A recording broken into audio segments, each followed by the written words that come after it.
भारत से लगभग 15,000 किलोमीटर दूर स्थित केमन आइलैंड, जिसका क्षेत्रफल मात्र 264 वर्ग किलोमीटर है, जो कि भारत के पांडिचेरी से भी छोटा है, अपने टैक्स हेवन के लिए जाना जाता है।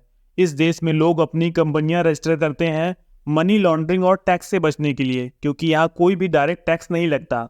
आप इससे अंदाजा लगा सकते हैं 70,000 की आबादी वाले इस द्वीप में 1 लाख से ज़्यादा कंपनियां रजिस्टर हैं।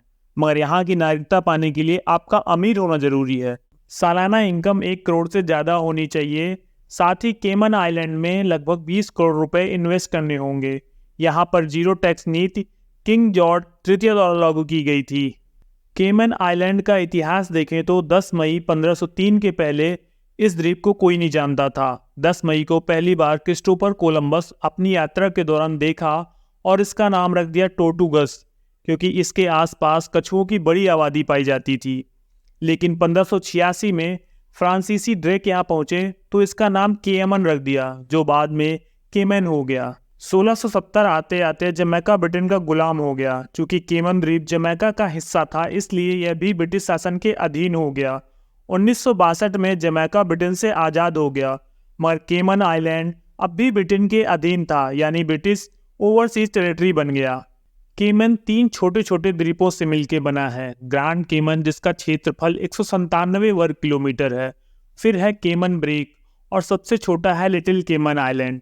यहाँ की राजधानी जॉर्ज टाउन है, जो कि ग्रैंड केमन में स्थित है। यहाँ एक बिल्डिंग है जिसका नाम है उगलैंड हाउस। इस अकेली बिल्डिंग में 40,000 से ज़्यादा कंपनियां रजिस्टर हैं, जिसमें कई सेल कंपनियां हैं। भारत की भी कई कंपनियां यहाँ रजिस्टर हैं, क्योंकि यहाँ की आबादी में 2.5% हिस्सा भारतीयों का है। सेल कंपनियां कैसे काम करती हैं, एक एग्जाम्पल से समझाता हूँ। मान लीजिए रमेश की कोई कंपनी है जो 100 रुपये में कोई सामान बनाती है और 500 रुपये में किसी जापान की दूसरी कंपनी को बेचती है। तब उसे इस पर 400 रुपये का प्रॉफिट होता है, जिस पे उसे इंडिया में टैक्स देना होगा। मगर रमेश एक और कंपनी बनाता है केमन द्वीप पे और इंडिया से 100 रुपये वाला सामान 100 रुपये में ही खरीदता है। तब उसे प्रॉफिट होता है 0। तब उसे 0 टैक्स देना होगा। फिर केमन आइलैंड वाली कंपनी से वही सामान वह जापान वाली कंपनी को 500 रुपये में बेचता है। तब उसे प्रॉफिट होता है 400 रुपये का।